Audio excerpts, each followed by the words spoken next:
పోచంపల్లి మండలం కేంద్రంలోని రజకుల ఆత్మీయ సమ్మేళనం కార్యక్రమానికి బీజేపీ యాదాద్రి భువనగిరి జిల్లా మాజీ అధ్యక్షులు PR foundation chairman PV Shyamsundar ప్రజలతో నేరుగా మాట్లాడి వారి సమస్యలను అడిగి తెలుసుకున్నారు. రజక సంఘం అధ్యక్షులు వారికి సమస్యలను వివరించి రజకులను సమాజంలో చిన్నచూపు చూస్తున్నారని మరియు రజక సంఘం ఏర్పాటుకు సహాయం చేయాలని శ్యాంసుందర్రావు విన్నవించుకున్నారు. వారు సానుకూలంగా స్పందించి ప్రజల సమస్యలను పరిష్కరించేందుకు ఎంతకైనా పోరాడతానని హామీ ఇచ్చారు. కుల వృత్తులను కాపాడడమే ఏకైక లక్ష్యంగా మన ప్రధానమంత్రి నరేంద్ర మోడీ విశ్వకర్మ యోజన పథకాన్ని తీసుకువచ్చారు. దీనిని అందరూ సద్వినియోగం చేసుకోవాలని కోరారు. చెప్పినట్టు మొదట సంఘం ఏర్పాటు చేసే విధంగా వెంటనే చర్యలు తీసుకుందాం.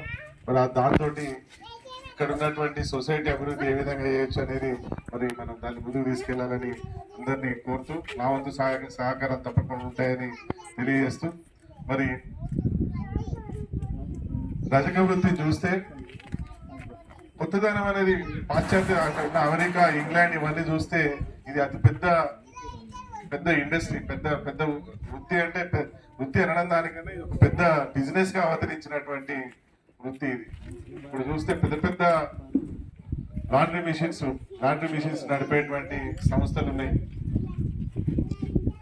అంటే ఏదైతే మనం బట్టలు ఉతుకుతామో దాన్ని రాబోయే కాలంలో, ఇప్పుడు ఊరిళ్లలో వాళ్ళు ఉతుక్కుంటున్నారేమో, రాబోయే కాలంలో హైదరాబాద్ లో చూసినా, పెద్ద నగరాలు చూసినా, రాబోయే కాలంలో బట్టలు ఉతికే టైం కూడా ఉండకుండా వాటి మిషన్ల ద్వారానే పెద్ద బిజినెస్ అంటే పెద్ద సంస్థలకు అప్పచెప్పే విధంగా మరి పరిస్థితులు రాబోతున్నాయి.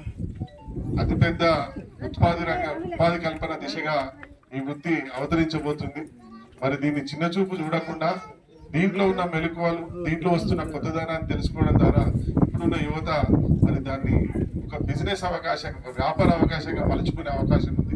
మరి దానిపై దృష్టి పెట్టాలని యువతను కోరుతా ఉన్నా. ఇప్పుడు చూసినట్టయితే మీరు హైదరాబాద్కి ఎప్పుడైనా పోయినట్టయితే చాలా మంది చూసుంటారు అనుకుంటున్నా, జావేద్ హబీబ్ అని హెయిర్ కటింగ్ సెలూన్లు ఉంటాయి. ఒకసారి హెయిర్ కటింగ్ చేయించుకుంటే అలా 1500 నుంచి.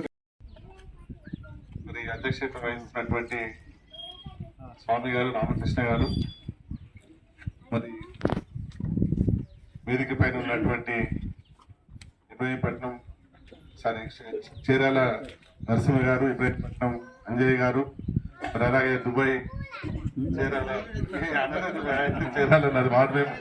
చీరాల నరసింహ గారు, మరి లింగయ్య గారు, బండిరాల సుశీల గారు, స్వామి ఫస్ట్. మరి నాతో పాటు విచ్చేసినటువంటి భారతీయ జనతా పార్టీ సీనియర్ నాయకులు దాసరి మల్లేశం గారు, నల్ల నరసింహరావు గారు, మిత్రులు శివకుమార్ గారు,